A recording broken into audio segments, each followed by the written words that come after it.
প্রিয় দর্শক, স্বাগত এই সময়। আমি ফখরুল আলম কাঞ্চন আপনাদের সঙ্গে আছি। আমরা এই অনুষ্ঠানে সমসাময়িক বিভিন্ন গুরুত্বপূর্ণ বিষয় নিয়ে কথা বলি। আজ আলোচনা করব জ্বালানি তেলের রেকর্ড মূল্যবৃদ্ধি এবং জনজীবনে এর প্রভাব নিয়ে। এই জন্য আলোচনার জন্য আমরা তিনজন অতিথিকে আমন্ত্রণ জানিয়েছি। আমাদের সঙ্গে আলোচনা করতে স্টুডিওতে উপস্থিত আছেন বাসদের সহ সাধারণ সম্পাদক জনাব রাজিকুজ্জামান রতন, আছেন সিনিয়র সাংবাদিক জনাব জাকারিয়া কাজল, এছাড়াও আরও উপস্থিত আছেন বাংলাদেশ জাসদের কেন্দ্রীয় কার্যকরী কমিটির সাধারণ সম্পাদক জনাব নাজমুল হক প্রধান। স্বাগত জানাচ্ছি আপনাদের তিনজনকেই। আমি জনাব রাজিকুজ্জামান রতন আপনার কাছে যাই এবং জানতে চাইব যে হঠাৎ করে রেকর্ড পরিমাণ যে জ্বালানি তেলের মূল্য বৃদ্ধি হলো, এই বৃদ্ধির ইম্প্যাক্ট আমরা অলরেডি জনজীবনে দেখছি, তারপরেও শুনতে চাই এর প্রভাব আসলে কতখানিক আমাদের সমাজে, আমাদের জীবনে। ধন্যবাদ। জ্বালানি তেলের প্রভাব শুধুমাত্র সমাজে এবং জীবনে না, এটা অর্থনীতির এমন কোনো ক্ষেত্র নাই যেটা স্পর্শ করবে না, এবং মনন জগতেরও এমন কোনো জায়গা নেই যেখানে সে ধাক্কা দেবে না। আমরা যদি একটু ব্যাখ্যা করে বলি তাহলে এটা বোঝা যাবে। অর্থনীতির আমরা প্রধান খাত যদি বলি কৃষি, তারপরে যদি বলি শিল্প, এবং তারপরে যদি বলি সেবা খাত। তা আমাদের জ্বালানি তেলের যে আমদানি করি আমরা, তার আমদানিকৃত তেলের 65% ব্যবহৃত হয় আমাদের পরিবহন খাতে, 16% ব্যবহৃত হয় আমাদের কৃষি খাতে, 7% ব্যবহৃত হয় আমাদের শিল্প খাতে, এবং 10% ব্যবহৃত হয় আমাদের বিদ্যুৎ উৎপাদন খাতে। বিদ্যুৎ তো সমস্ত ক্ষেত্রেই লাগবে, সেটা আমাদের এই স্টুডিওর আলো জ্বলবে না যদি বিদ্যুৎ না থাকে। তাহলে যদি বলি পরিবহন খাতে, তার ধাক্কাটা দেখুন কোথায় লেগেছে। মালিক এবং সরকার হাত ধরাধরি করে জনগণের কাঁধের উপর যে কত বড় একটা বোঝা চাপিয়ে দিল। সরকার দাম বাড়ালেন লিটার প্রতি 34 টাকা। শুধুমাত্র এনা পরিবহনের হিসাবটা দেখলে বুঝবেন, ঢাকা থেকে ময়মনসিংহ যেতে এনা পরিবহনে একটা বাসের তেল লাগে 30 লিটার, আরও কম লাগার কথা, কিন্তু তারপর ধরুন জ্যামটা মিলে 30 লিটার। 30 লিটার তেলের জন্য তার দাম, বাড়তি দাম 34 টাকা করে হলে কত হয়? 1100 টাকার মতো লাগবে। এনা পরিবহন প্রতিটা যাত্রীর ভাড়া বাড়িয়ে দিয়েছে 60 টাকা করে, 40 সিটার একটা গাড়িতে। আজকে সারাদিনই যেটা হয়েছে সেটা দেখুন। তাহলে সরকার না, এনা পরিবহন বাড়িয়ে দিয়েছে কেন? সরকার ঠিক করে দিয়েছে যে কিলোমিটার প্রতি 40 পয়সা বাড়বে। তাহলে সরকারই কিন্তু ঠিক করে দিল যে তোমার তেলের জন্য খরচ বাড়বে 1100 টাকা, তুমি যাত্রীর থেকে নেবে তুমি 2400 টাকা। তার মানে সরকার শুধুমাত্র জনগণের উপর তেলের বর্ধিত বোঝা চাপিয়ে দিল তা না, মালিকদের পকেটেও দ্বিগুণ পরিমাণ টাকা তুলে দিতে শুরু করলো। তাহলে এটা হলো একটা দিক। 2 নম্বর হচ্ছে আমার ধাক্কাটা লাগবে কোথায়? কৃষিতে। এখন আমনের মৌসুম, আপনারা জানেন আমন ধান জমিতে লাগানো হয়েছে। আমনে অন্তত 3 বার পানি দিতে হবে। এবার তো এই শ্রাবণ মাসও বৃষ্টি হচ্ছে না এবং বিঘা প্রতি 20 লিটার করে তেল লাগে গড়ে। হ্যাঁ, বিঘা প্রতি 20 লিটার তেল যদি লাগে, প্রতি লিটারে আমার 34 টাকা করে বাড়লে 680 টাকা যাবে শুধু তেলের খরচ বৃদ্ধি। তার কয়েকদিন আগে আপনি সারের দাম বাড়িয়ে দিয়েছেন। 1 বিঘা ধান চাষে কমপক্ষে 35 কেজি ইউরিয়া সার লাগে, তাহলে ওখানে 210 টাকা লাগছে সারের ক্ষেত্রে। এর ছাড়া যদি আমাদের এখন বেশিরভাগ ক্ষেত্রে কিন্তু গরু দিয়ে আর লাঙল চাষ হয় না, এখানে আমাদের পাওয়ার টিলার, ট্রাক্টর এগুলো চলে এসছে। একটা জমিতে শুধুমাত্র চাষ করতে গিয়ে এখন 150 থেকে 200 টাকা বাড়তি লাগবে শুধু চাষের খরচ। কৃষক ধানের দাম কি পাবে? ধানের দাম তো সেই পরিমাণ বাড়বে না। এবারও আমরা দেখেছি মৌসুমের পরে ধানের দাম বেড়েছে, কৃষকের হাত থেকে ধানটা চলে যাওয়ার পরে, ফলে উৎপাদন খরচ বাড়বে। আবার আরেক দিকে দেখুন, পরিবহনে শুধু যাত্রীর ভাড়া বাড়বে, পণ্য পরিবহনের ভাড়া বাড়বে না। উত্তরবঙ্গের আমার ওই থেকে ঠাকুরগাঁ থেকে আমাদের প্রধান ভাইয়ের এলাকা থেকে এখন চা আসবে, তার ওখান থেকে ফল আসবে, তার ওখান থেকে সবজি আসবে, দিনাজপুর থেকে ধান আসবে, কাউরান বাজারে যে সবজি আসবে, প্রত্যেকটা জিনিসের উপর তার প্রভাবটা পড়বে না? হ্যাঁ, যেহেতু ফলে আমার পরিবহন কস্ট বাড়বে, আমাদের নাগরিক জীবন এটা পড়বে। এরপরে এর জ্বালানি দিয়ে যেহেতু বিদ্যুৎ উৎপাদন হয়, বিদ্যুতের দাম বাড়ানোর পায়তারা হচ্ছে। বিদ্যুতের দাম বাড়ানোর আগে আমাদের ওয়াসার সেই সম্মানিত এমডি সাহেব 1 সেপ্টেম্বর থেকে পানির দাম বাড়ানোর ঘোষণা দিয়ে বসে আছেন। এই যে চারিদিক থেকে প্রভাব, এখন আমরা বলবো এই তেলের দাম এই পরিমাণ বাড়ানোটা কি যৌক্তিক ছিল? প্রশ্নটা আসবে। তারা বললেন 3টা কারণে তারা নাকি দাম বাড়িয়েছেন। একটা হচ্ছে বিশ্ববাজারের কারণে তাদের দাম বাড়াতে হয়েছে, দুই, তারা বলছেন যে ব্যাপক পরিমাণ লোকসান হচ্ছে, লোকসান মেটাবার জন্য তারা তো আর বিপিসিকে দেউলিয়া বানাতে পারেন না, ফলে তাদেরকে লোকসান কমানোর জন্য এটা করতে হয়েছে। 3 নম্বর হচ্ছে তাদের পাচার ঠেকাবার জন্য এটা করতে হয়েছে, ভারতের দাম কম বেশি, আমাদের এখানে দাম কম। তিনটাই দেখুন কত বড় একটা মানে অযৌক্তিক যুক্তিকে আমাদের ঘাড়ের উপর চাপিয়ে দেওয়া হলো। বিশ্ববাজারের দাম কমতে কমতে এখন অপরিশোধিত জ্বালানি তেলের দাম যদি $95 হয়, তাহলে 1 লিটার জ্বালানি তেলের দাম পড়ে 62 টাকা। আমাদের ইস্টার্ন রিফাইনারিতে রিফাইন করে প্রতি লিটারে রিফাইন করার খরচ 1 টাকা 20 পয়সা। তাহলে সেই তেলের দাম কেমন করে 114 টাকা হয়? এটা একটা কথা। 2 নম্বর হচ্ছে তারা বললেন বিপিসির লোকসান। বিপিসি যে 7 বছর ধরে পুঞ্জীভূত মুনাফা করেছে, লাভ করে, হ্যাঁ, 43,000 কোটি টাকা, সেই টাকাটা কোথায় গেল? তারপরে যেটা একটা পুরো বাহিনী বলেন অথবা পুরো দেশটাকে কত বড় একটা অসম্মানের জায়গায় ফেলে দিলেন, যে এটা কিন্তু পকেটে করে ম্যাচ নিয়ে যাওয়ার মতো না, পকেটে করে সহজে পাচার করা যায় না, অন্যান্য লরি লাগে, এটা দাহ্য পদার্থ। তাহলে আমাদের বর্ডার গার্ড রাখার কি দরকার যদি বর্ডার গার্ড আমাদের এই তেলের ট্রাক আটকাতে না পারে? তাহলে এগুলো প্রত্যেকটা হচ্ছে একটা ভিত্তিহীন যুক্তি জনগণের কাঁধে চাপিয়ে দিয়ে জনগণের উপর তেলের দামের বোঝা এবং একটা মিথ্যা যুক্তির বোঝা দুটোই চাপিয়ে দিয়ে জনজীবনটাকে দুর্বিষহ করে তুললেন। জি, জনাব নাজমুল্লাহ প্রধান, শুনতে চাই আপনার কাছ থেকে। একটা হচ্ছে যে মানে কি ভাষায় বলবো এটা ভাবতে পারছি না, আর রতন সাথী খুব ভালো বললেন। সেটা হচ্ছে যে আমি চিন্তা করি এটা বজ্রপাতের থেকেও খুব ভয়ানক বিষয়। বজ্রপাতের তো আর আকাশটা শুদ্ধ হয়, কৃষক যারা মাঠে কাজ করে এর মধ্যেও দুর্ঘটনা ঘটে, মৃত্যু হয়, তাই না? তো বুঝে যে বজ্রপাত হবে এরকম একটা অনুধাবন করতে পারে। কিন্তু এখানটায় যে তেলটা হচ্ছে এমন একটা বিষয় যে তেলের দাম বাড়লে যেগুলি বললো সমস্ত জিনিসের দাম বেড়ে যায়। এটা কি বলবো, এটা রিং যদি বলি আর চাবি রিংয়ের মতো, গোছার মতো, বুঝছেন না? একটা রিংয়ের মধ্যে সমস্ত কিছু আটকানো আছে। সেই তেলটার দামটা বাড়লেন সরকার একটুকু চিন্তা করলেন না? জনগণের পক্ষে সরকার দাবি করেন, তাই না? একটুকু জনগণের দিকে তাকালেন না? আসলে আওয়ামী লীগ দলটা একসময় ছিল জনগণের দল, কিন্তু সরকারটা জনগণের সরকার এখন না। এই ঘটনার মধ্যে একদম প্রতিষ্ঠিত হয়ে গেছে যে আওয়ামী লীগ এই সরকারটা জনগণের পক্ষের সরকার না। যদি জনগণের পক্ষের সরকার হতো তাহলে এইরকম দাম একসঙ্গে এত টাকা বাড়ানোর ক্ষেত্রে যে সমস্ত যুক্তিগুলি খোলা যুক্তি দিয়েছে, আমাদের বিজেপিকে তো একদম শেষ করে দেওয়া হয়েছে। পাচার হয়ে যাচ্ছে, এখানে দাম বাড়াইলো, তারপরে বিজেপি আঙুল চুষতেছে বর্ডারে বসে। না, ঠিক পাচার হচ্ছে, ঠিক ওয়ান অফ দ্য লজিক। না, এটা বলা হয়েছে যে পার্শ্ববর্তী দেশের থেকে যে কম সেই তুলনায় পাচার হওয়ার সুযোগ আছে। একটা লজিক এটা একটা যুক্তি দেওয়া হয়েছে, তাই না? এটা ফেলাসি বলতে পারেন আপনি, ভ্রান্ত যুক্তি বলতে পারেন, যুক্তি দেওয়া হয়েছে। মানে সরকার আসলে জনগণের ভোটে যেহেতু না, সেই কারণে সরকার জনগণের প্রতি কোনো দায়িত্ব সরকারের নেই। এবং যেই সরকারটা না বলতে বিরক্ত বোধ করে, বিরোধিতা করলে বিরক্ত বোধ করে, মারমুখী হয় না বলার কারণে, তাই না? সে অসম্মানিত বোধ করে, সেই সরকার কখনো জনগণের পক্ষের সরকার, গণতন্ত্রের পক্ষের সরকার হতে পারে না, এবং তার সমস্ত সিদ্ধান্তগুলি জনগণের বিপক্ষেই হবে। যার কারণে বর্তমান সময় এইভাবে এই যে তেলের দাম বাড়ানো অযৌক্তিকভাবে, এটা জনগণের সঙ্গে এক ধরনের একটা তামাশা, এটা মস্করা, তাই না? যে আমি বাড়াইলাম, পারলে কিছু করো। মানে এই যে দৃষ্টিভঙ্গিটা, এটা খুব খারাপ দৃষ্টিভঙ্গি। এবং এই দৃষ্টিভঙ্গির কারণে সরকারের গণবিচ্ছিন্ন তো হয়ে গেল, সরকার হয়ে গেছে, গণসংযোগ করার সরকার আর কোনো সুযোগ নাই। ফলে সেই কারণে আমি বলতে চাচ্ছি এখন সময় হচ্ছে যে সমস্ত মাঠের শক্তিকে এটা করছে, কেন আপনি খেয়াল করেন, বললো না, কিন্তু এই যে অর্থনৈতিক যে অবস্থা দিয়ে যাচ্ছে বাংলাদেশ, যেগুলো সিন্ডিকেট, সরকার তার সঙ্গে মীমাংসা করতেছে। কি পরিবহন মালিকের একটা সিন্ডিকেট, ওদের সঙ্গে মীমাংসা করছে। জনগণ যেগুলো সিন্ডিকেট না, জনগণের সঙ্গে মীমাংসা নাই। আপনি পুলিশ বলেন, সমস্ত সিন্ডিকেটের সঙ্গে সরকার মীমাংসা করে, কিন্তু পাবলিক অ্যাকসেপ্ট পাবলিক, জনগণের সঙ্গে কোনো মীমাংসা সরকার নেই।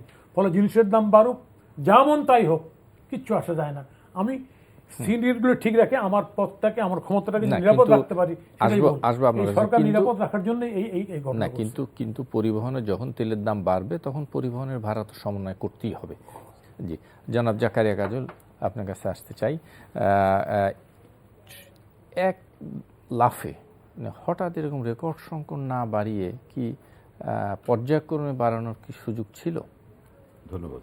সহলোচকদের প্রতি শ্রদ্ধা। আসলে আমি যদি প্রথমে যেটা বলবো যে দাম বৃদ্ধির তো প্রেক্ষিতে একটা আছে, কিন্তু সরকারের পক্ষ থেকে দায়িত্বপ্রাপ্তরা যেই ব্যাখ্যা দিয়েছেন আমার কাছে এটা ওরকম কনভিন্সিং মনে হয়নি।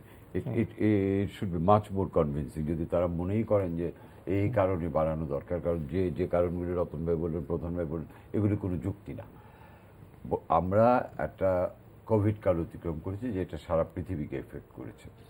তারপরে আপনার এখন যে যুদ্ধকালীন পরিস্থিতি এটাও এফেক্ট করেছে, এ ব্যাপারে কোনো সন্দেহ নেই। কিন্তু মুশকিলটা হচ্ছে আপনি যদি সঠিক সময়ে সঠিক পদক্ষেপ না নেন তাহলে যেভাবে ব্যাকফায়ার করে এই ব্যাপারটা তেমন হয়েছে। বিশ্ববাজারের তেলের দাম কিন্তু বহু চড়া হয়েছিল, আপনি কেন তখন বাড়ালেন না? আপনি যদি তখন বাড়াতেন তাহলে তো আজকে এই প্রশ্নটা আসতো না।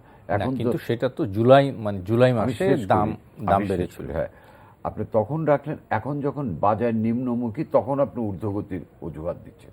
এটা হচ্ছে পরিকল্পনা এবং যোগ্যতার, মানে যারা দায়িত্বে আছেন, যে মন্ত্রী বা যাই বলেন, তাদের মধ্যে একটু দূরদৃষ্টির অভাব আছে। নম্বর, আমি শেষ করি, আপনি দেখেন বিপিসির লোকসানের কথা বলে, হ্যাঁ বিপিসি এই সময়ের 8,000 কোটির লোকসান, এটা সত্য তথ্য, কোনো সন্দেহ নেই। তো এর আগে যে পুঞ্জীভূত লভ্যাংশ যেটা আপনি জমা দিলেন, তখন কেন একটা আপৎকালীন ফান্ড রাখা হলো না যেটা দিয়ে এটা মোকাবেলা করা হতো? এটা হলো 2 নম্বর ভুলটা। 3 নম্বর ভুলটা হচ্ছে আপনি এক লাফে এটা রেকর্ড সংখ্যক বাড়ালেন। বাংলা অভিধানকে খুব ধন্যবাদ দেওয়া উচিত সরকারের, এটা চমৎকার শব্দ তারা চয়ন করেছেন, সমন্বয় শব্দের অর্থ কিভাবে নিজের স্বার্থ মতো ব্যবহার করা যায়, এইটা কিন্তু আমাদের প্রতিমন্ত্রী খুব বড় ব্যাকরণবিদ হিসেবে ব্যবহার করছেন। সমন্বয়ের অর্থটা কি? সমন্বয়ের অর্থ হচ্ছে কখনো বাড়বে কখনো কমবে। আমরা কেবল একতরফাভাবে বৃদ্ধির ক্ষেত্রে সমন্বয় না, কমানো হয়েছে, তেলের দাম একবার কমেছে বাংলাদেশে, এই সরকার একবার কমিয়েছে, এবং সেটা কত কমিয়েছে সেটাও যা কমিয়েছে তার চেয়ে অনেক বেশি আবার বেড়েছে। কাজে সমন্বয়টা শুনেন, আপনি আমাদের মূল সমস্যাটা কি জানেন? আমরা ভারতের উদাহরণ দিচ্ছি, ভারতের তেলের দাম, ভারত সর্বশেষ যে ব্যবস্থাটা নিয়েছে তেলের দামটা মার্কেটের উপর ছেড়ে দিয়েছে। বাজার যখন কমবে আমরা কেন এই পদক্ষেপটা যাই না, তাই না? আমি মনে করি সরকারের যে সিদ্ধান্তটা হয়েছে এটা যৌক্তিক হলেও ব্যাখ্যাটা যৌক্তিক দিতে পারে, যার জন্য জনগণ সহ সরকারের প্রতি যারা সমর্থক তাদের মধ্যেও কিন্তু এটা নিয়ে একটা প্রস্তুতি। আপনি দেখেন কিছু বিষয় বিবেচনা করতে হবে। আমি দুইটা লাইনে শেষ করছি। কিছুদিন আগে মাননীয় প্রধানমন্ত্রী যা বলেন এই তথ্যগুলি তো তাকে দেওয়া হয়, তাই না? কিছুদিন আগে কেন প্রধানমন্ত্রীকে এই তথ্য দেওয়া হলো যে পেট্রোল অ্যাক্টে আমাদের কোনো সমস্যা নাই, তাই না? আপনি কিছুদিন আগে কেন প্রধানমন্ত্রীকে এই কথাটা বলানো হলো যে পেট্রোল অক্টেনে বলানোর কয়েকদিনের মধ্যে যখন আপনি 35 টাকা 40 টাকা দাম বাড়ান তখন মানুষের মধ্যে কি প্রশ্ন আসে? নাম্বার 1, আমি বিরতি নিই না আমি পরে খেয়ে আসবো, একটা সেকেন্ড। এইটা একটা বিষয়। আরেকটা হচ্ছে সরকারের পক্ষ থেকে বলা হচ্ছে না যে সরকারকে ফেলে দেওয়ার বা সরে যাওয়ার। আমি তো এখন সন্দেহ করি যে সরকারের অভ্যন্তরে থেকে কেউ এই জাতীয় পদক্ষেপগুলি, অযাচিত এবং অনাকাঙ্ক্ষিত পদক্ষেপগুলি নিয়ে সরকারকে বেকায়দায় ফেলার কোনো চক্রান্ত করছে কিনা এটাও তো খুঁজে দেখা দরকার। যেটা মনে করি আমরা সব কিছুতে মাননীয় প্রধানমন্ত্রী নির্ভর হয়ে যাচ্ছে। দেখেন যখন কেউ কোনো সাফল্য পায় তখন সেই দপ্তর বা সেই মন্ত্রী সেই সাফল্যটা নেয়, আর ব্যর্থতার দায়টা আমরা পুরোপুরি প্রধানমন্ত্রীর ঘাড়ে চাপিয়ে দিচ্ছি। সেই জন্যই কিন্তু আমি বলতে চাচ্ছি যে এই বিষয়গুলো বোধহয় মাননীয় প্রধানমন্ত্রী লক্ষ্য করা উচিত যে অভ্যন্তরীণ কোনো আমি চক্রান্ত বলবো না, বা অভ্যন্তরীণ কোনো অব্যবস্থাপনা বা অভ্যন্তরীণ কোনো অপরিকল্পনার দায় যাতে ওনাকে নিতে না হয়, এবং সে ব্যাপারে বোধহয় সাবধান হওয়ার সময় এসেছে। জি, জনাব রাজিকুজ্জামান রতন, বিপিসি নিয়ে আলোচনা উঠে এসছে, বলা হচ্ছে যে বিপিসি তো আসলে কোনো ব্যবসা প্রতিষ্ঠান নয়। এর আগে আমরা দেখলাম যে বিপিসি গত 14-15 থেকে গত মার্চ পর্যন্ত 48,500 কোটি টাকা লাভ করেছে। যদিও মার্চের পর থেকে কোভিড পরিস্থিতি, যুদ্ধ পরিস্থিতি, বিশেষ করে যুদ্ধ পরিস্থিতিতে প্রায় 8,000 টাকা তারা ভর্তুকি দিয়েছে। তারপরও তো 8,000 কোটি টাকা, তারপরও তো 40,000 কোটি টাকা, হ্যাঁ, বিবিসি লাভ করেছে। এই ভর্তুকিটা কি, এই দাম বাড়ানো কি এড়ানো যেত কিনা? প্রথমত এই তথ্যগুলো নিয়ে আমাদের খুব কনফিউশনে পড়ে যায়। আমরা যখন কোনো একটা কথা বলি সাথে সাথে, আজকে যদিও আওয়ামী লীগের সেরকম ডাকসাইটে কোনো নেতা নেই, কাজল ভাই একটু দূর থেকে সমর্থন করার চেষ্টা করছেন, কিন্তু আমি তো আর আওয়ামী লীগের না, বললাম যে দূর থেকে সমর্থন করার চেষ্টা করছেন। কিন্তু দেখুন তারা সাথে সাথে বলবে কি, আপনার এই তথ্য কোথায় পেয়েছেন? যখন বললে একটা পত্রিকা এসছে, আর পত্রিকা কি সবসময় ঠিক কথা লেখে? তাহলে সরকারের সেই স্বচ্ছতাটা কোথায়? যে বাংলাদেশ পেট্রোলিয়াম কর্পোরেশন সে কত দামে তেল আনে, রিফাইন খরচ কত, পরিবহন খরচ কত, সরকার ট্যাক্স নেয় কত, এবং ওই যারা এজেন্ট তাদেরকে দেয় কত, কমিশন দেয় কত, তাহলে তো আমরা হিসাবটা বুঝতে পারতাম। এখন এত দাম বাড়ানোর পরেও সরকার কিন্তু ডিজেলের 13.5 টাকা করে ভ্যাট নিচ্ছে। 19 টাকা এই সর্বশেষ যে ইয়েটা দিয়েছে, মানে যে সার্কুলারটা দিয়েছে 19 টাকা। তো এখন দেখুন সেই সার্কুলারে এইরকম যে উল্লেখ করলো, তার মানে সরকার তো তার ট্যাক্স তো কমালো না। জি। আচ্ছা, 1। 2 নম্বর হচ্ছে একটা দারুণ কথা আপনি এর আগে বলেছিলেন না, যে সরকারের সেই কথাটা যে সব কিছুতে আমরা সমন্বয় করি। আসলে সমন্বয় কথাটা এখন বলতে হবে সমান নয়, মানে দাম যা বাড়াবেন ঠিক তার চেয়ে অনেক বেশি করে আবার ভাড়াও বাড়াবেন, সমান করবেন না কিন্তু। যেমন একসময় ভারতের কথা ছিল যে গান্ধী বলেছিলেন যে ঘুষ খাওয়া অন্যায়, আর তার অনুসারীরা বুঝেছিল ঘুষ খাওয়া অন্য আয়। তার মানে এখন সমন্বয়কে বুঝবেন যে সমান নয়, যে কারণে তেলের দাম যা বাড়ালেন সেই অনুযায়ী ভাড়া যত বাড়ানো দরকার ছিল তার আগে কিন্তু আপনি কিলোমিটার প্রতি 40 পয়সা করে বাড়িয়ে দিলেন। এখন কালকেই এই আমাদের যদি ভাইয়ের প্রধান ভাইয়ের কেউ একজন ঠাকুরগা থেকে আসতে চায়, হিসেব করে দেখবে তার কি পরিমাণ ভাড়াটা বাড়তি দিতে হচ্ছে। এই বাড়তি টাকাটা কার কাছে যাবে? ওই যে পরিবহন সিন্ডিকেট, সাথে সাথে দেখুন কিন্তু পরিবহন শ্রমিকরা আজকে যে নিউজ আমাদের কাছে সেটা হলো যে বলা হচ্ছে যে যাত্রী কিন্তু অনেক কম হচ্ছে। এই যাত্রী 1 দিন 2 দিন কম হবে, তারপর যাত্রী আসতেই হবে, তাকে চাকরির জন্য ঢাকায় আসতে হবে, তাকে ব্যবসার জন্য ঢাকায় আসতে হবে, অসুস্থ হলে ঢাকায় আসতে হবে। সে প্রথমে 1-2 দিন একটু থমকে যায় মানে থেমে যাওয়া নয়, এরপর আবার সে আসবে, এবং তারাও জানে 2-1 দিন এরকম হবে, তারপর ঠিক হয়ে যাবে। এটা হলো 1। 2 নম্বর যে কথাটা আমি ভুলে গেছিলাম, যে আচ্ছা দেখুন জ্বালানি তেলের দাম বাড়ানোর সঙ্গে সঙ্গে আজকের পত্রিকায় দেখেন ভোজ্য তেলের 6 ব্যবসায়ী মিলে তার ভোজ্য তেল লিটার প্রতি আবার 20 টাকা দাম বাড়িয়ে দেওয়ার প্রস্তাব দিয়েছে। আপনি মধ্যমায়ের দেশে এসছেন না, অল্প দামে জিনিস কিনলে তো মানুষ খারাপ বলে, বাজারে অল্প দামে জিনিস কিনলে মানুষ বলে তো গরিব মানুষ। আমরা এখন তো সব পয়সাওয়ালা লোক হয়েছি, বেশি দামে জ্বালানি তেল কিনবো, বেশি দামে ভোজ্য তেল কিনবো, বেশি দামে বিদ্যুৎ কিনবো, বেশি দামে পানি কিনবো, শুধু আমার কথার দামটা কমে যাবে। প্রধানমন্ত্রী 2 দিন আগে বললেন আমরা অকটেন রপ্তানি করি, আমরা পেট্রোল রপ্তানি করি, এটা হচ্ছে সব বাই প্রোডাক্ট হিসেবে আসে, গ্যাসের কন্ডেন্সেট থেকে বাই প্রোডাক্ট হিসেবে আসে। তাহলে তার উপর ভ্যাট ট্যাট বাড়ানোর পরেও এর দাম বাড়াতে হয়, বুঝলাম এটা বড় লোকরা ব্যবহার করে, তাহলে ওই দামটা বাড়িয়ে তাহলে ডিজেলের দামটা সাশ্রয় করাও, তাহলে বুঝতাম। আর জ্বালানি মন্ত্রণালয় আমরা কাকে বলবো? জ্বালানি মন্ত্রণালয় কার অধীন? জ্বালানি মন্ত্রণালয় প্রধানমন্ত্রীর অধীন। দীর্ঘদিন ধরে আমাদের জ্বালানি মন্ত্রণালয় প্রধানমন্ত্রীর অধীনে আছে, ফলে জ্বালানি নিয়ে কথা বললে তো প্রধানমন্ত্রীকেই আমাদের প্রশ্নটা করতে হবে, এবং জ্বালানি নিয়ে সিদ্ধান্ত তো প্রধানমন্ত্রীই দেবেন, এবং দেনও তিনি। ফলে সেই ক্ষেত্রে একটা খুব গুরুত্বপূর্ণ বিষয় এসছে যে অনেকেই বলছেন যে এই পরিস্থিতিতেও কেন সরকার তাহলে তেলের দামটা বাড়ালো। অনেকে বলবেন আওয়ামী লীগ কেন এই পরিস্থিতিতে জনগণ বিক্ষুব্ধ হবে জেনেও তেলের দাম বাড়ালো। এখন কাজল ভাই ভিতরের একটা গোয়েন্দা সংস্থার মতো একটা তথ্য বের করেছেন, অভ্যন্তরে কেউ হয়তো আমি আশঙ্কা প্রকাশ ঘাপটি বেড়ে থাকা আছে। কিন্তু আমাদের কাছে মনে হয় কি তারা টাইমটা বেছে নিয়েছেন কিরকম, এটা তো আগস্ট মাস, শোকের মাস। এই শোকের মাসে কোনো বড় বিক্ষোভ টিক্ষোভ হলে আমরা আবার বলবো তোমরা শোকের মাসে বিক্ষোভ করছো, এই বলে একটা ইউজ করবে এটাকে। দ্বিতীয়ত তারা মনে করবে যে ইলেকশন তো 23 সালে, এই 1 বছরের মধ্যে পুরনো মারের কথা মানুষ ভুলে যাবে, নতুন আর আঘাত আসলে এটা ভুলে যাবে না। কিন্তু 2 নম্বর 3 নম্বর যদি আমার কথাগুলো শেষ করি, তারপরে যেটা বলবে আমার তো ভোটই দরকার হয় না। আমাদের মানুষ বলতো বাংলাদেশের সরকার হচ্ছে ভোটের এবং ভ্যাটের, মানে ভোট নেয় আর জনগণ ভ্যাট দেয়। এখন ভোটটা দিতে হয় না, ভ্যাটের পরিমাণটা বেড়ে গেছে, যেহেতু ভোটটা দিতে হচ্ছে না বাড়তি ভ্যাট দিতে হচ্ছে, ফলে তারা তো পরোয়া করছে না কাউকে। যদি মানুষের জনমতের একটা পরোয়া করতো তাহলে 2টো জিনিস হতো। প্রথম একটা জবাবদিহি তৈরি হতো, কেন আমাদের জ্বালানি নিরাপত্তা তহবিলটা কার্যকর থাকলো না? যখন জ্বালানি আমি কম দামে কিনে বেশি দামে বিক্রি করেছিলাম, সেই তহবিলটা আমার তো একটা নিরাপত্তা তহবিল থাকতে পারতো। 2 নম্বরে আমরা ফুয়েল মিক্সিংয়ের জায়গাটায় যেতে পারতাম যদি আমাদের গ্যাস ক্ষেত্রের গ্যাসগুলো আমাদের অনুসন্ধান এবং উত্তোলন হতো। 12 বছর ধরে গ্যাস ক্ষেত্রে উত্তোলন এবং অনুসন্ধান নতুন কিছু নাই, তো 12 বছর ধরে আমরা বসে আছি। তার মানে আমরা বসেই আছি একটা আমদানি নির্ভর জ্বালানির দেশে। ভারত থেকে বিদ্যুৎ আমদানি করব, আর বাইরে থেকে এলএনজি আমদানি করব, নিজের গ্যাসের পরিমাণটা কমিয়ে দেবো, আর বাকিটা হচ্ছে আমরা ওই ফুয়েল, তাও আবার স্পট মার্কেট থেকে সবসময় ফুয়েল কিনবো। স্পট মার্কেটে ফুয়েল কেনা মানেই হচ্ছে ওখানে এদিক ওদিক করার একটা সুযোগ আছে। আর যেহেতু জ্বালানির ক্ষেত্রে দায় মুক্তি আছে, আপনি প্রশ্ন তুলতে পারবেন না, কাউকে অভিযুক্ত তুলতে পারবেন না, জ্বালানি অপরাধী হিসেবে কাউকে বলতে পারবেন না, সমস্ত দায় জনগণের কাছে চাপানোর সুযোগ আছে, আপনার প্রশ্ন করার সুযোগ নাই। সব মিলিয়ে একটা দারুণ সময়, যে জবাবদিহিতা নাই, না ভোটের দায়িত্ব নাই। আপনি স্পট মার্কেটের কথা বলছিলেন, কিন্তু মানে দেখা গেছে যে লং টার্মে চুক্তি যেটা করা হয় তার থেকে স্পট মার্কেটে কিনতে মানে কিনলে সাশ্রয়ী মানে দামে কেনা যায়, কিন্তু এই হঠাৎ করে যুদ্ধ পরিস্থিতির কারণেই কিন্তু এখন এই আমরা যখন কোভিডকালীন সময় আমাদের জ্বালানি প্রয়োজন ছিল কম, বিশ্ববাজারে জ্বালানি তেলের দামও ছিল কম, আমি তো কন্ট্যাক্ট করলে সেই সময় কন্ট্যাক্ট করতাম, কন্ট্যাক্ট তো আজকে করতাম না। তাহলে বরঞ্চ আমি দেখতাম ইন দ্য লং রান আমার কিন্তু লাভ হতো। আর 2 নম্বর হচ্ছে, আমি যখন 10 বছর মেয়াদে একটা চুক্তি করি তখন কিন্তু আমারও একটা হিসাব থাকে, আমি এই দামেই পাচ্ছি। বাজারের উঠানামার সঙ্গে কারা করতে পারে? যাদের অর্থনীতি খুব পাওয়ারফুল। জাপান পারে, জার্মানি পারে, ফ্রান্স পারে, এরা পারে। তারপরেও দেখেন জার্মানির ত্রাহি অবস্থা তৈরি হয়েছে।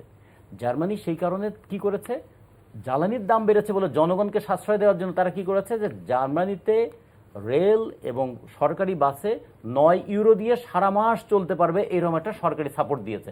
আমাদের তো সরকারের কোনো সাপোর্ট নাই, আমাদের সরকারের সাপোর্ট আছে ব্যবসায়ীদের প্রতি, আর আঘাতটা আছে জনগণের প্রতি। জি, আসবো জনাব জাকারিয়া কাজী। আমাদের এই যে অর্থনৈতিক যে অবস্থা আমরা এখন যাচ্ছি নানা কারণে, সেটা তা আপনি বলেছেন কোভিড পরিস্থিতি সহ যুদ্ধ, বিশ্ব অর্থনৈতিক মন্দা, সব কিছু মিলে যে পরিস্থিতির দিকে আমরা যাচ্ছি, সেই পরিস্থিতিতে এই তেলে এত বিশাল পরিমাণে ভর্তুকি দিয়ে কি টানা সরকারের পক্ষে? না, আমি তো আগেই বললাম যে এটা এখন যে ভর্তুকিটা এটা দেওয়া টানা সম্ভব, আগে পদক্ষেপ নিলে হয়তো এই পরিস্থিতিটা কাটানো যেত। আমি দাম বাড়ানোর কথা, এই যেটা যে লাভটাকে যদি বিপিসির কাছে একটা আপৎকালীন তহবিল থাকবে, তাহলে হয়তো সরকারকে এই বিব্রতকর সিদ্ধান্তটা নিতে হবে। এই সিদ্ধান্ত যে সরকার যে খুব উৎফুল্লতার সঙ্গে নিয়েছে এটা ভাবার কোনো কারণ নেই। না, যদিও আমাদের দেশ হয় কি, এখন ধরেন তথ্যের অবাধ প্রবাহ কিন্তু এখন আপনি দেখেন সোশ্যাল মিডিয়া বলেন, ইভেন সংবাদ মাধ্যমেও কিন্তু আসছে যে একটা বিশেষ ঋণের কারণে সরকার এই পদক্ষেপ নিতে হয়েছে, যেটা সরকারি কোনো ব্যাখ্যা নেই, কিন্তু আজকে খবরের কাগজে আছে, সোশ্যাল মিডিয়াতে আছে। আর যদি সেটা সত্য হয়, যিনি আমার ঋণদাতা তিনি তো কেবল একটা শর্তই দেবেন না যে জ্বালানির দাম বাড়াবো, তিনি তো আরো 10টা শর্ত দেবেন। তো এটা তো নেগোসিয়েট করার মতো একটা সুযোগ ছিল, সেটাও কেন হলো না জানি। তবে আমি একটা ব্যাপারে আসার কথা বলতে পারি, যে অনেকেই ভাবছেন যে মূল্যবৃদ্ধির ফলে দেশ দেউলিয়া হয়ে যাবে, শ্রীলঙ্কা হয়ে যাবে। দেশ শ্রীলঙ্কা হবে না বা পাকিস্তান হবে না, তবে জনগণের একটা বিশাল অংশ দেউলিয়া হয়ে যাওয়ার সংখ্যা কিন্তু প্রবল হচ্ছে। আপনি দেখেন, আপনার জনগণের বিশাল অংশ, আমি আসছি আপনি সামাজিক নিরাপত্তা বেষ্টনী দিয়ে যে কাভারেজটা দেন, সেটা অত্যন্ত প্রান্তিক জনগোষ্ঠীর কাছে যায়, তাই না? কিন্তু আমাদের সমাজে সেই জনগোষ্ঠীটা ছাড়াও স্বল্প আয়ের মানুষ, স্বল্প পুঁজির ব্যবসায়ী, স্বল্প বেতনের চাকরিজীবী, এই যে একটা বিশাল গোষ্ঠী আছে, যাদের ওই ঘুষ খাওয়া, যাদের অন্য আয় না, যাদের ওই নিজের ইনকামের উপরে ডিপেন্ড করতে হয়, তাদের পক্ষে কিন্তু এই সময়টা সাস্টেন করা it will be very tough. এবং আমাদের সামাজিক এবং সরকারি যে অবস্থা, এই জনগোষ্ঠীকে সাপোর্ট দেওয়ার মতো কিন্তু কোনো ব্যবস্থা নেই। কাজেই আমি মনে করি এই বিষয়টা এখন একটু নজর দেওয়া দরকার সরকারের, এবং আমি আশা করব তারা নজর দেবেন। আর আপনি যে প্রেক্ষিতটা বলছেন, এই প্রেক্ষিতে বাড়ানো যেত, কিন্তু এই বাড়ানোটা এত গায়ে লাগলো কেন? আমরা কিন্তু সবাই মানসিকভাবে একটু প্রস্তুত ছিলাম যে হয়তো জ্বালানির দাম বাড়বে, বিদ্যুতের দাম বাড়বে, এটা কিন্তু আপনি যদি কথা সবার মধ্যে একটা ব্যাকড্রপ অফ মাইন্ড একটা প্রস্তুত ছিল। কিন্তু এই বৃদ্ধির হারটা এরকম অস্বাভাবিক হারে, যেটা আপনি রেকর্ড শব্দটা ব্যবহার করেছেন, এই রেকর্ড বৃদ্ধির ফলেই কিন্তু রেকর্ড পরিমাণ সমালোচনা এবং ক্ষোভটা হচ্ছে, তাই না? আমি মনে করি যে এখানেও একটু পারঙ্গমতার অভাব আছে। ধাপে ধাপে যদি এটা করা হতো, একচেটি, আমি জানি না IMF, কারণ IMF এর কথা তো সরকারও বলছে না, কেউই বলছে না, বা শর্তের কথা, হঠাৎ করে এই যে উল্লম্ফন, যে কোনো উল্লম্ফনই তো ক্ষতিকারক। আপনি ধরেন হাই জাম্প দেবেন, আপনি পারেন 6 ফিট, আপনি যদি 12 ফিটের দেন পোল ভোল্টে, আপনার কিন্তু পা আটকাবে। কাজেই উল্লম্ফনের ব্যাপারে কিন্তু একটু মাপটা খুব জরুরি। আপনি হুট করে বাড়িয়ে দেবেন, এবং এটা যে আজকের খবরের কাগজে আপনি যদি কৃষির কথা বললেন, আপনি সার বাড়ালেন জানেন, আজকে দেখলাম BJM এর একজন নেতা বলছেন যে রপ্তানি কমে যাবে, রপ্তানি। আপনি দেখেন, আমার কাছে এটা খুব আশ্চর্য লেগেছে, আপনাদের চোখে পড়েছে কিনা জানি না, জ্বালানি তেলের মূল্য বৃদ্ধির পরে একমাত্র যে অভিনন্দনটা আমি দেখেছি সেটা হচ্ছে দোকান মালিক সমিতি। আমি টেলিভিশনের টেরোপে দেখেছি, তারা এটাকে পজিটিভলি নিয়েছে। FBCCI ব্যবসায়ীদের শীর্ষ সংগঠনের কিন্তু প্রতিক্রিয়াটা খুব ইতিবাচক ছিল না। এটা গেল 1 নম্বর। 2 নম্বর হচ্ছে, আপনি দেখেন যে কোনো জায়গায় কিন্তু যে কোনো সিদ্ধান্ত নেওয়ার ব্যাপারে স্টেক হোল্ডারদের সঙ্গে আলোচনা করা।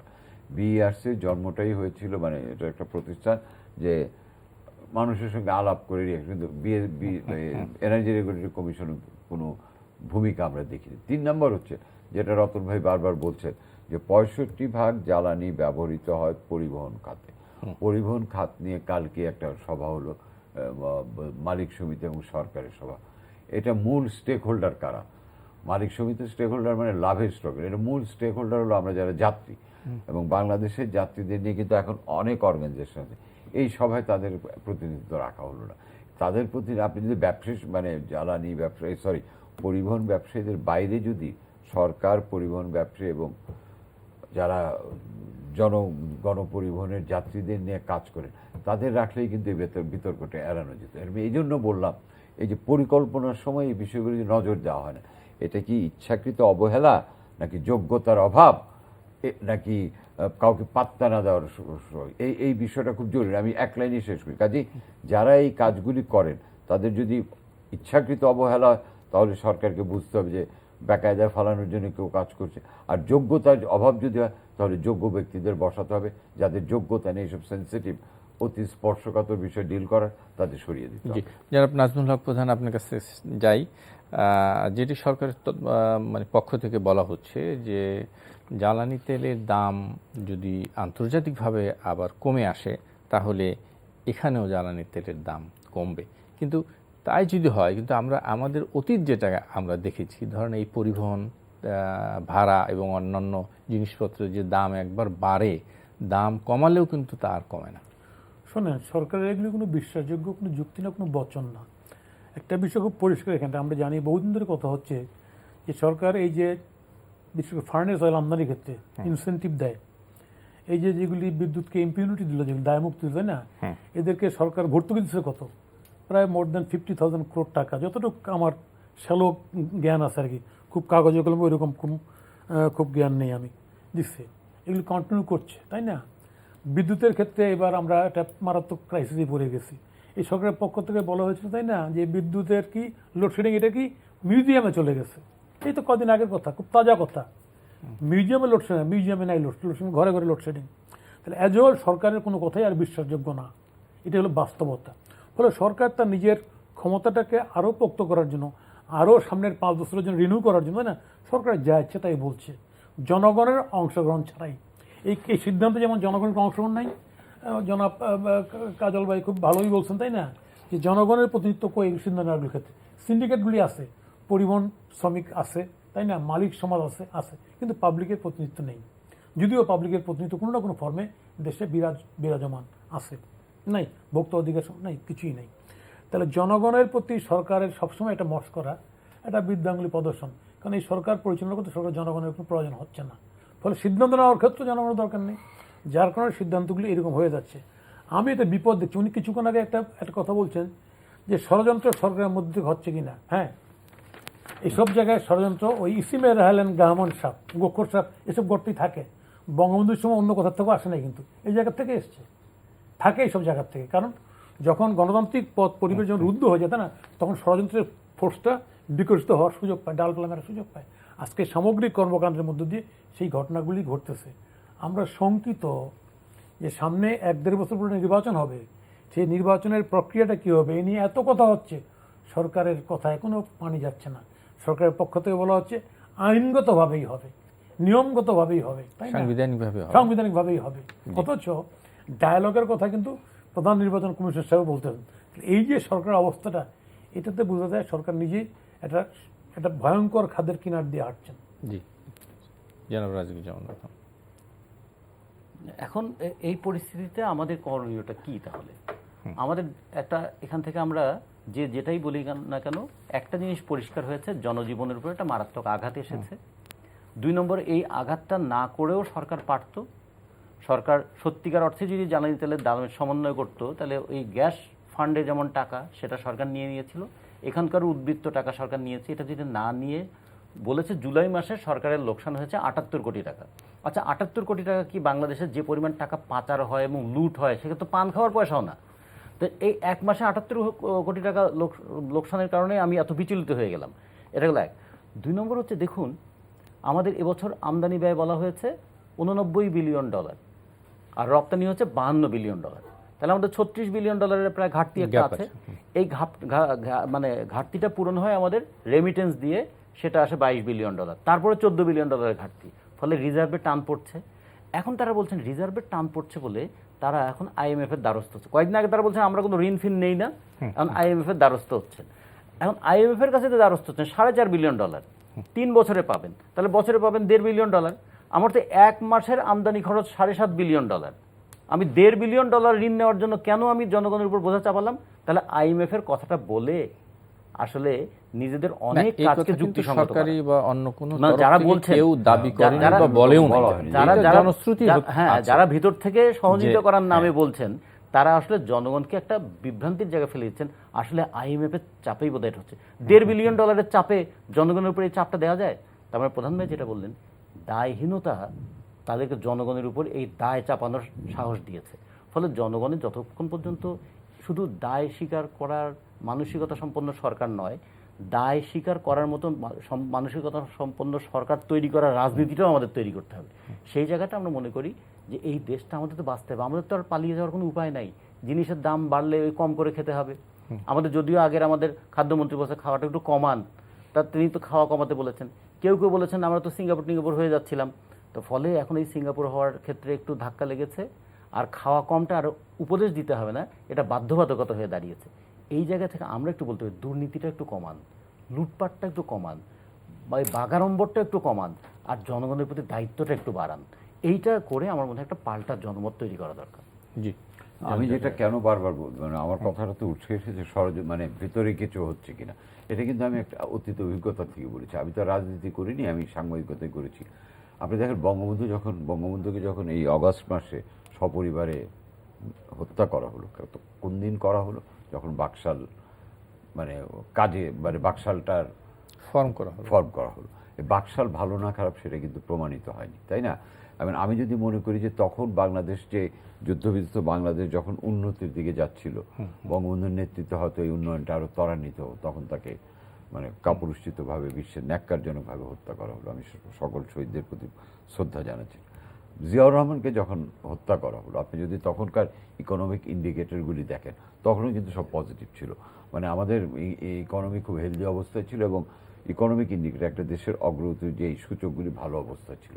আমি আশঙ্কাটা ওই জায়গায় প্রকাশ করি, বাংলাদেশ যখনই একটা উন্নতির দিকে যায় তখনই কিন্তু এই জাতীয় হত্যাকাণ্ডগুলি ঘটে, ষড়যন্ত্রগুলি আছে। যেটা উনি বললেন যে গোখরো সাপ ছিল, 15ই আগস্টের গোখরো সাপ নিজেদের গর্তে ছিল। এখন কিন্তু আপনি যদি এই সাময়িক ক্রাইসিসটা বাদ দেন, বাংলাদেশ কিন্তু অনেক অনেক অনেক পজিটিভ দিকে যাচ্ছিল। ইভেন করোনার সময় আমরা অনেক পজিটিভলি বিষয়গুলি হ্যান্ডেল করেছি। সেই পজিটিভনেসগুলি, এবং আমি ধরেন এই যুদ্ধ কেটে গেলে বিশ্ব যখন স্বাভাবিক হবে, তখন হয়তো বাংলাদেশের অর্থনীতি আবার পূর্বাবস্থায় ফিরে আসবে।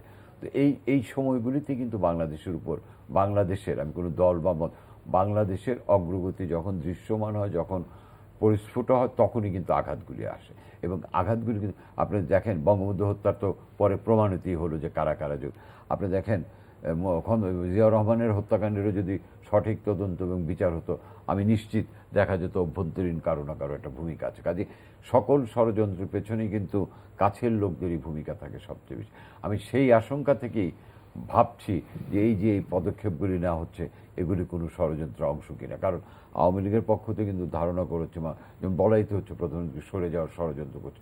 এই ষড়যন্ত্রের দায়টা অন্যদের কাছে না দিয়ে যারা এই জাতীয় জনগণের জন্য কষ্টকর এবং আপাত দৃষ্টে জনগণের জন্য সহনীয় না এমন পদক্ষেপ নেন, তাদেরকেও এর মধ্যে ইনভলভ আছে কিনা সেটা খতিয়ে দেখার জন্যই আমি বলেছি। জি, আমরা শেষের দিকে আছি, আমি শুনে আসি। একটু বলি, সেটা হচ্ছে যে গণতান্ত্রিক সরকারের যে কোনো উন্নয়ন, যে কোনো কাজের যদি স্বচ্ছতা জবাব দিতে নিশ্চিত না থাকে, তাই না, তাহলে সেই উন্নয়নটা টেকসই হয় না। এটাই বাস্তবতা।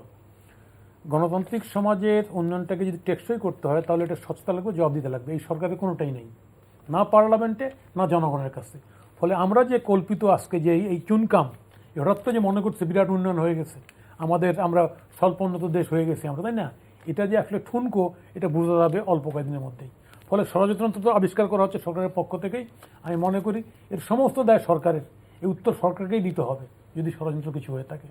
সেই দায়ের থেকে সরকারের প্রধান ব্যক্তিরা, তাই না, মুক্ত না। জি, জনাব রাজিকুজ্জামান রতন, আপনার কাছ থেকে সর্বশেষ কথা আমি একটু শুনতে চাবো। সেটা হলো যে এটাকে রিভাইজ করার কোনো সুযোগ আছে কিনা? আপনি কি মনে করেন যে মানে তেলের দামটা আবার মানে কমানো, এই জনমত বা এই ইম্প্যাক্টটা চিন্তা করে আবার তেলের দাম কমানো হতে পারে বা হওয়া সম্ভব, যেতে পারে? সুযোগের কথা বলবো না, রিভাইজ করা উচিত এটা বলবো। কারণ এখনকার যদি মার্কেট প্রাইস ধরি, এই তেলটা তো আসবে আমার আরো 15 দিন পরে। ফলে সেই অনুযায়ী তো তেলের দাম আসলে যে দামটা বর্ধিত হয়েছে, সরকার বলা উচিত আমাদের ক্যালকুলেশনে ভুল হয়েছিল, আমরা তেলের বর্ধিত দামটা প্রত্যাহার করলাম। এটাই এখন করা উচিত। আমি সরকার কিন্তু মানে সমন্বয়ের কথা যে বলেছে, আমি আশা করি যে এটা কিন্তু যে একটা ধারণা হয় আমাদের যে বাড়লে যদি কমে, এটা কিন্তু সরকারের জন্য কোনো মানে এটা কোনো প্রেস্টিজের ব্যাপার বা ইগোর ব্যাপার হবে না, এটা পজিটিভ হবে। আমি আশা করি যদি বিশ্ববাজারে তেলের দামটা এই পর্যায়ে এই নিম্নমুখী প্রবণতা অব্যাহত থাকে, আমি নিশ্চিত দামটা কমবে। জি, আমরা সেই সরকারের কমানোই উচিত দাম, এত একসঙ্গে বাড়তে পারে না। জি, আমরা সে আশাই করি। নিশ্চয়ই আমার মনে হয় এই ক্রাইসিস থেকে আমাদের উত্তরণ ঘটবে। জনাব রাজিকুজ্জামান রতন, জনাব নাজমুল হক প্রধান এবং জনাব জাকারিয়া কাজল, আপনাদের তিনজনকেই অনেক অনেক ধন্যবাদ। দর্শক, আপনাদেরকেও ধন্যবাদ যারা এতক্ষণ আমাদের সঙ্গে ছিলেন। আগামী অনুষ্ঠানে আবার দেখা হবে। শুভরাত্রি।